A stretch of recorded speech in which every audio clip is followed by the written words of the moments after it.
Emma Chen had perfected the art of being invisible.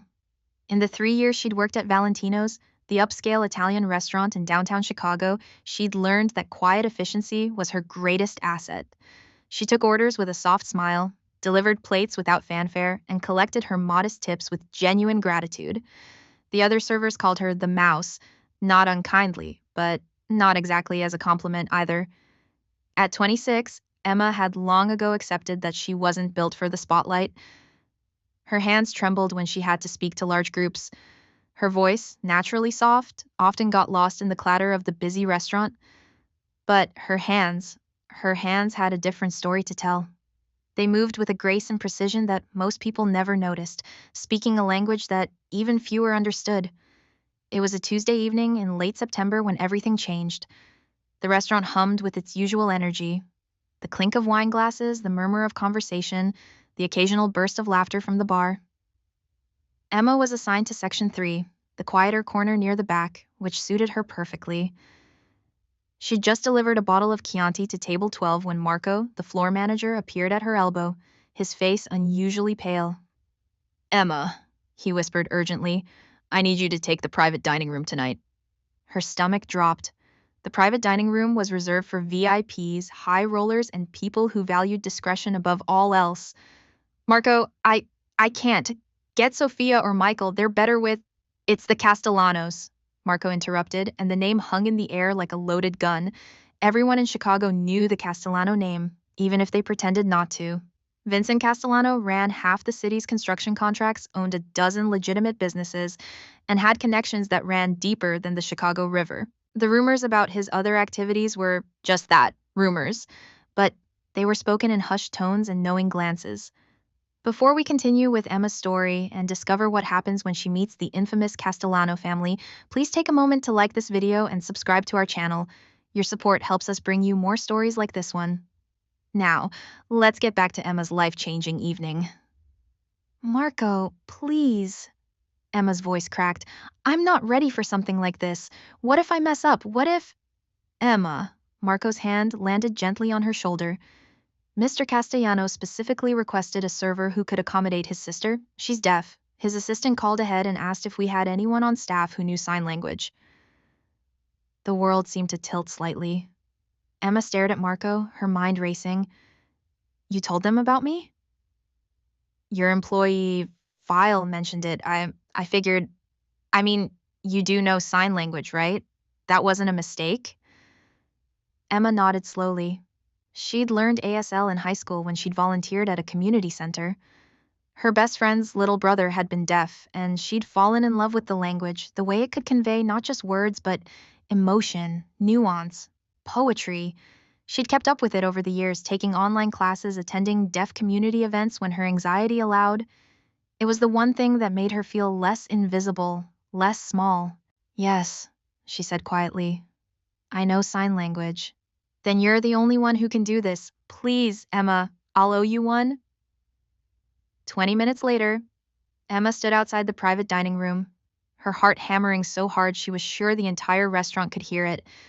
She smoothed down her black apron, checked that her notepad and pen were secure in her pocket, and took 3 deep breaths, the way her therapist had taught her. "You can do this. It's just people. Just serve the food, be polite, and don't draw attention to yourself." "Times?"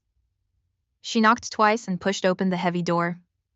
The private dining room was elegant and understated, with exposed brick walls, soft amber lighting, and a single long table set for 6. 4 men in expensive suits stood near the window, their conversation stopping the moment she entered. But Emma's attention was immediately drawn to the 2 people seated at the table. Vincent Castellano was exactly what she'd expected, mid-40s, sharp-featured, with steel gray eyes that seemed to catalog everything about her in a single glance. He wore a charcoal suit that probably cost more than Emma's monthly rent, and his hands resting on the white tablecloth were surprisingly elegant for a man with his reputation. But it was the woman beside him who took Emma's breath away. She was perhaps a few years younger than her brother, with the same dark hair but softer features. She wore a deep green dress that brought out the intelligence in her warm brown eyes. And there was something in the way she held herself, poised, alert, but with a hint of resignation that Emma recognized immediately. It was the look of someone used to being talked around, talked over, talked about, but never directly to. Emma approached the table, her anxiety momentarily forgotten. She looked directly at the woman and, with hands that suddenly felt steady and sure, signed a greeting. Good evening. My name is Emma. I'll be your server tonight. It's a pleasure to meet you. Times. The woman's eyes widened. For a moment, she sat completely still, as if she couldn't quite believe what she'd just seen. Then her face transformed with a smile so radiant that Emma felt warmth bloom in her chest. You sign? Times. The woman's hands moved quickly, eagerly. You actually sign? Not just the alphabet? Times, yes, Emma signed back, returning the smile. I'm fluent. Well, as fluent as a hearing person can be. Times, Vincent Castellano leaned forward, his expression shifting from guarded to something Emma couldn't quite read. You're Emma? Yes, sir. Her voice came out stronger than she expected. Marco told me you requested someone who could sign. I did. His gaze moved between Emma and his sister. But I've been to a lot of restaurants, made a lot of requests. Usually they send someone who knows a few basic signs or they fumble through the alphabet. He paused. You're actually conversing with her. The woman, Emma realized she didn't even know her name yet, reached out and touched her brother's arm. Her hands moved in a blur of signs that Emma struggled to follow at first. But the meaning was clear. Excitement, joy, relief. Vincent's expression softened in a way that transformed his entire face. For a moment, he wasn't the intimidating businessman everyone feared. He was just a brother looking at his sister with unconditional love. He turned back to Emma. My sister wants me to tell you that this is the first time in 3 years someone has greeted her directly instead of talking to me about her like she isn't in the room. Emma felt her throat tighten. She looked at the woman and signed, That's their loss. May I know your name? Times Isabella, the woman signed. Bella, please. Times beautiful name, Emma signed. It suits you. Times Bella laughed, a sound that was slightly louder than she probably intended, but genuine and full of delight. She signed something quickly to Vincent, who actually smiled.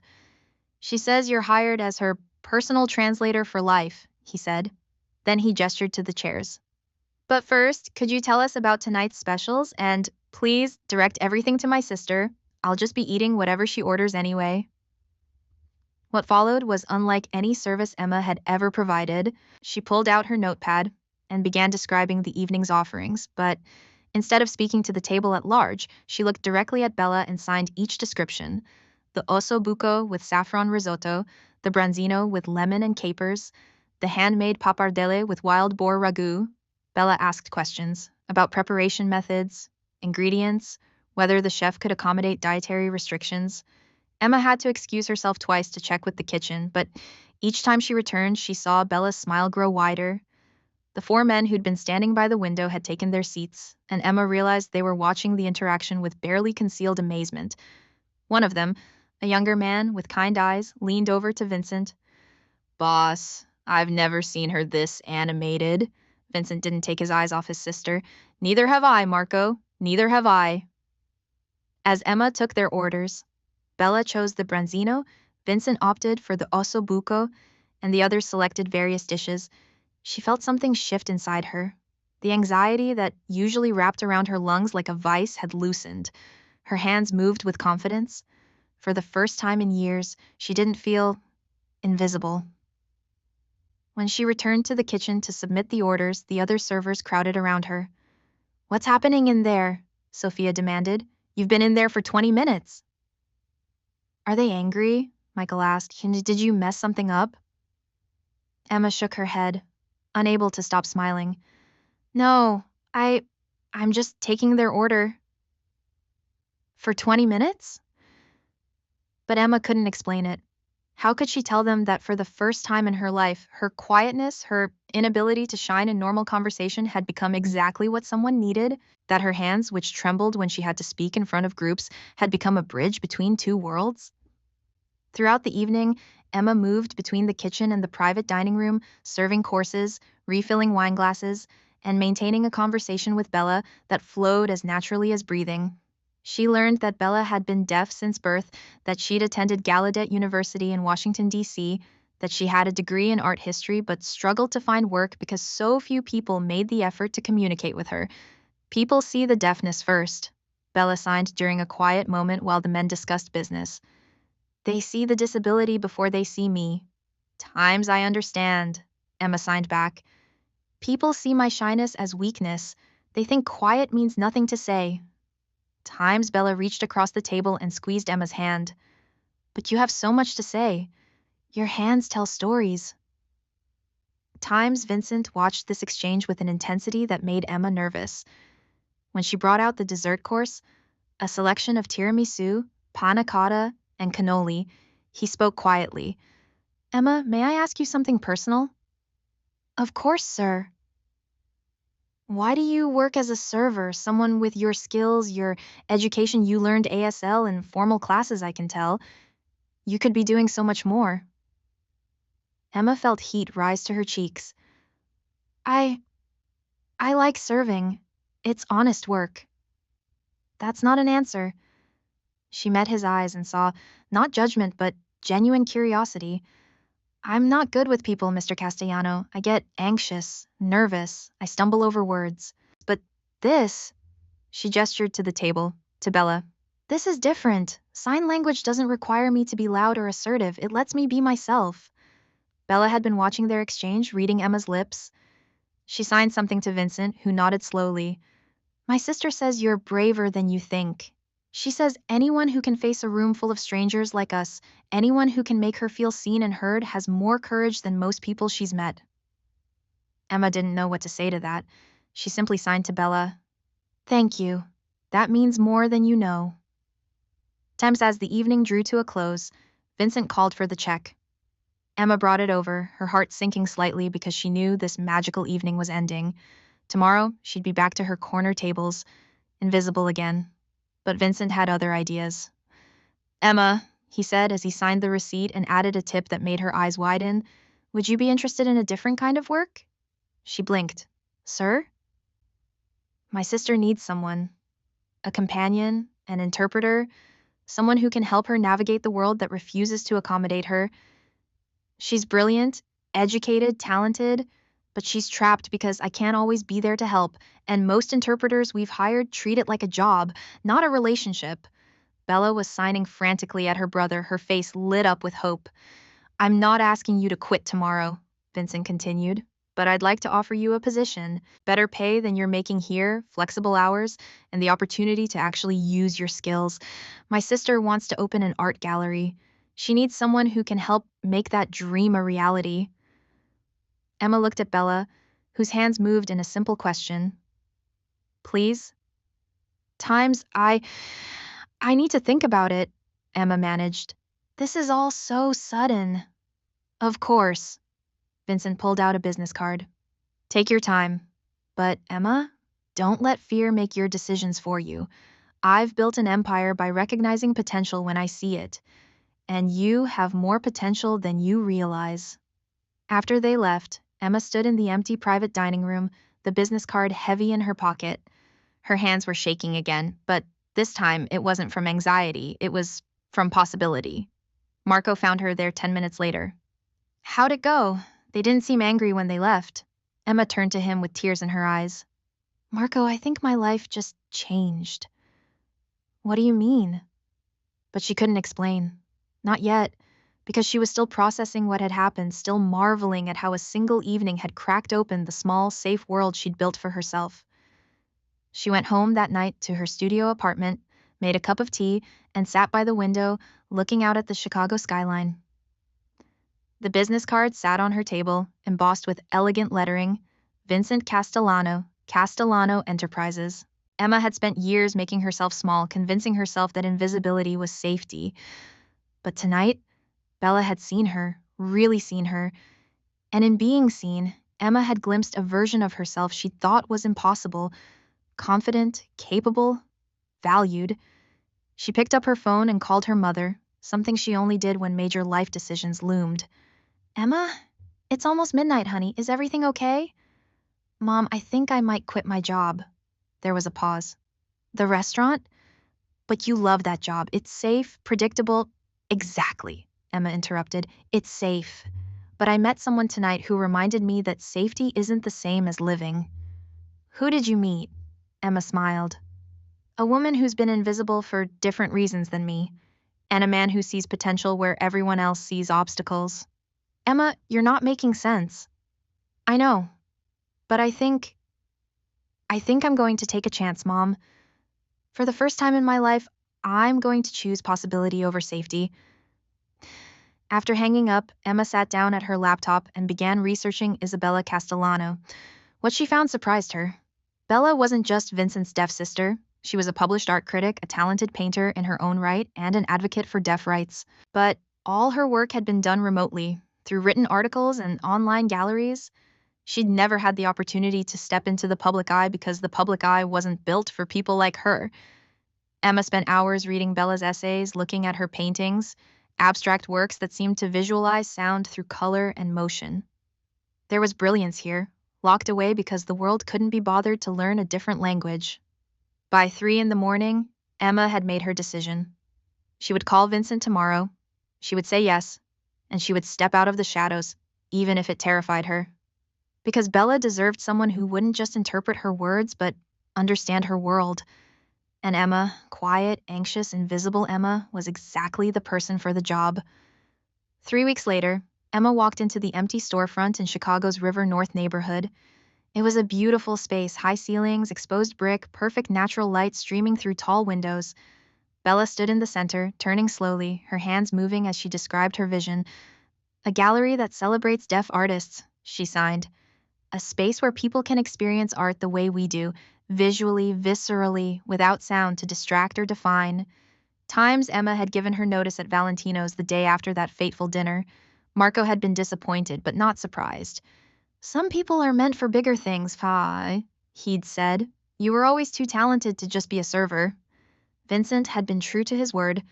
The salary was generous, the hours flexible, and the work was unlike anything Emma had imagined. She wasn't just an interpreter. She was a collaborator, a partner in bringing Bella's dreams to life. The first week had been an adjustment. Vincent's associates, the men who'd dined with them that first night, were initially skeptical. They were used to protecting Vincent and, by extension, Bella. A stranger suddenly having such close access to the family raised concerns. But Marco, the kind-eyed man who served as Vincent's right hand, had become an unexpected ally. Anyone who can make the boss's sister smile like that is good in my book, he'd told the others. Besides, Vincent trusts her. That should be enough. Emma quickly learned that Vincent Castellano was more complex than his reputation suggested. Yes, he was powerful and sometimes intimidating.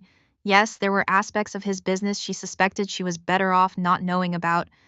But he was also a devoted brother who had learned sign language when Bella was 2 years old, who had fought school administrators and businesses and anyone who tried to treat his sister as less than. People think I'm ruthless, he told Emma one afternoon as they reviewed gallery layouts. And maybe I am, but everything I built so Bella could have choices, so she wouldn't have to depend on anyone's charity or pity. She's lucky to have you, Emma said. Vincent shook his head. I'm lucky to have her. She keeps me human. As the weeks passed, Emma and Bella fell into an easy rhythm. They met for coffee every morning to discuss the day's plans. They visited artists' studios, attended deaf community events, and slowly built a network of talented creators who'd been waiting for exactly this opportunity. Emma's anxiety didn't disappear. There were still moments when she had to speak publicly, when her voice wavered and her hands shook. But Bella was always there, a steady presence who reminded her that strength came in many forms. One evening, after a particularly challenging meeting with a contractor who'd been condescending and dismissive of both women, Bella signed something that made Emma laugh despite her frustration. We're like a superhero team. Your voice, my vision, and neither of us taking any crap. Times. Is that what we are? Times. Emma signed back. Superheroes? Times. Why not? Times. Bella's hands moved with passion. We're breaking down barriers, changing minds, creating something beautiful. If that's not superhero work, I don't know what is. Times. The gallery's opening was scheduled for 3 months from that first dinner. As the date approached, Emma found herself working longer hours, coordinating with artists, managing publicity, and yes, stepping into the spotlight more than she ever had before. A local news station wanted to do a story on the gallery. Emma's first instinct was to decline, to let Bella and Vincent handle it. But Bella had other ideas. We do it together, she signed. I tell my story, you interpret. We show people what real communication looks like. Times. The interview was terrifying. Emma stood beside Bella, translating her signs into spoken English, watching herself on the monitor and fighting the urge to run. But as Bella talked about her vision, a world where deaf artists weren't marginalized, where different forms of communication were celebrated rather than merely accommodated, Emma felt her own voice grow stronger. The reporter, a sharp woman named Jennifer, turned to Emma at the end. You're not just an interpreter, are you? You're part of this vision. Emma glanced at Bella, who nodded encouragingly. I'm learning that we all have different ways of being in the world. Some of us are loud, some quiet, some speak with words, some with hands. But we all have stories worth telling. This gallery is about making space for all those stories. When the segment aired 2 weeks later, Emma watched it at Bella's apartment, a stunning loft in a converted warehouse that Vincent had renovated specifically for his sister. Bella had ordered pizza, and they sat on her couch eating pepperoni slices and critiquing Emma's on-camera performance. You were nervous, Bella signed. Terrified, Emma admitted aloud. But you didn't let it stop you. That's what matters. Times Vincent arrived halfway through, letting himself in with his key. He watched the rest of the segment in silence, then turned to Emma with an expression she'd rarely seen on his face. Pride. You've been good for her, he said quietly. Good for both of us, actually. You've reminded me that strength isn't always loud. She's been good for me, too, Emma replied. She's helped me see that being quiet doesn't mean being invisible. The gallery opening arrived on a cool October evening. Emma wore a simple black dress that Bella had helped her pick out, and her hair was styled in a way that felt both professional and authentically her. She stood near the entrance, greeting guests and providing interpretation as needed. The space had been transformed. Bella's curation was flawless: paintings, sculptures, and multimedia installations by deaf artists from across the country. Each piece came with labels in both English and ASL, with QR codes that led to videos of the artists discussing their work in sign language. The turnout exceeded their expectations. Art collectors, critics, community members, and curious onlookers filled the gallery. Emma watched Bella move through the crowd, radiant and confident, finally in her element. Vincent stood beside Emma for a moment, surveying the scene. You did this, he said. Bella did this, Emma corrected. You both did it, and you taught me something in the process. What's that? That the people who change the world aren't always the loudest ones in the room. Sometimes they're the ones who've learned to communicate in ways the rest of us never bothered to understand. As the evening progressed, Emma found herself in conversation after conversation, translating, explaining, bridging worlds. Her anxiety was there, a familiar hum beneath her skin, but it no longer controlled her. She'd learned to work with it, to let Bella's confidence bolster her own. Near the end of the night, a young girl approached Bella, her mother trailing behind. The girl, maybe 8 years old, signed a shy hello. She was deaf too, and her eyes were wide as she looked around the gallery. Bella knelt down to the girl's level, and they began signing rapidly to each other. Emma translated for the mother. She's asking if Bella is the artist, Emma explained. If she made all these beautiful things. The mother's eyes filled with tears. We don't get out much. Sarah doesn't see many adults who are like her who've accomplished things. I wanted her to know it's possible. Emma felt her own throat tighten. She watched Bella and Sarah continue their conversation, watched the way the little girl's face lit up as Bella told her about the artists, about their dreams and struggles and triumphs. This, Emma realized, was why they'd worked so hard, not for the critics or the collectors, but for girls like Sarah who needed to see themselves reflected in success. When the last guests finally left and the gallery fell quiet, Emma, Bella, Vincent, and Marco stood among the artwork, exhausted but exhilarated. We did it, Emma said softly. Bella signed something elaborate, and Emma laughed as she translated for the men. She says this is just the beginning. Next, she wants to start a program to teach sign language in public schools, create more galleries in other cities, basically change the entire world. Sounds about right, Vincent said dryly. My sister has never been one for modest goals. Marco raised his beer bottle. To unreasonable ambitions and the people brave enough to pursue them. They clinked bottles and glasses, and in that moment, Emma felt something she'd never quite experienced before: belonging. Not the kind that came from making herself small enough to fit into spaces that weren't built for her, but the kind that came from building something new, something better. Later, as Emma and Bella cleaned up stray cups and programs, Bella pulled her aside. "Thank you," she signed, "for seeing me, for hearing me, for understanding that different doesn't mean less." Times, thank you, Emma signed back, for showing me that quiet can be powerful, that I don't have to be someone I'm not to make a difference. Times, they hugged, and Emma felt tears slip down her cheeks. 3 months ago, she'd been invisible, convinced that her shyness was a limitation she'd carry forever. Now she was standing in a gallery they'd built together, proof that the world could change if you were brave enough to demand it. Vincent appeared beside them, clearing his throat awkwardly.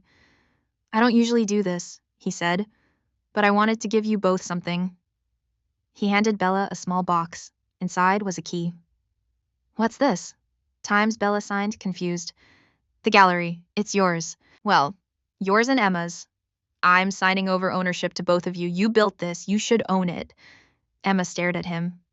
"Mr. Castellano, I can't possibly—" "Vincent," he interrupted. "Call me Vincent. And yes, you can. You've proven yourself 1,000 times over. Besides," he smiled slightly, "I have a feeling this is just the first of many projects for you two. Consider it an investment." Bella was crying now, signing rapidly to her brother. Vincent pulled her into a hug, and Emma discreetly turned away to give them privacy. Marco appeared at her elbow. "For what it's worth, I knew you were special that first night. Anyone who could walk into a room full of made men and focus on making someone feel included rather than being intimidated, that takes a particular kind of courage." "I was terrified," Emma admitted. "I know. That's what made it brave." As Emma finally headed home that night, walking through the quiet Chicago streets with the gallery key in her pocket and hope in her heart, she thought about how much had changed. She was still shy.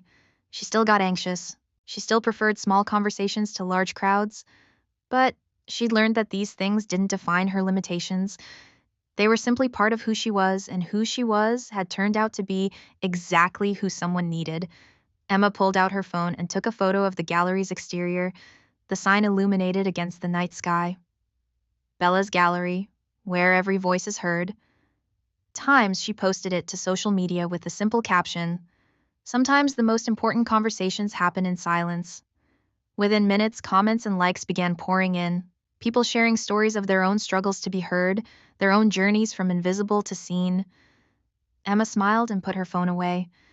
Tomorrow there would be more work to do, more artists to meet, more barriers to break down, more young girls like Sarah who needed to see possibility reflected in achievement. But tonight, she would simply savor this moment. The shy waitress who'd learned to speak with her hands, the deaf woman who'd taught her that silence could be powerful, and the unexpected friendship that had changed both their lives. In a city that prided itself on being loud, they'd created a space for quiet voices. And in doing so, they'd proven that sometimes the most powerful messages were the ones you had to lean in close to hear, or in their case, to see. Emma Chen walked home through the Chicago night, no longer invisible, no longer afraid, finally beautifully seen. The end.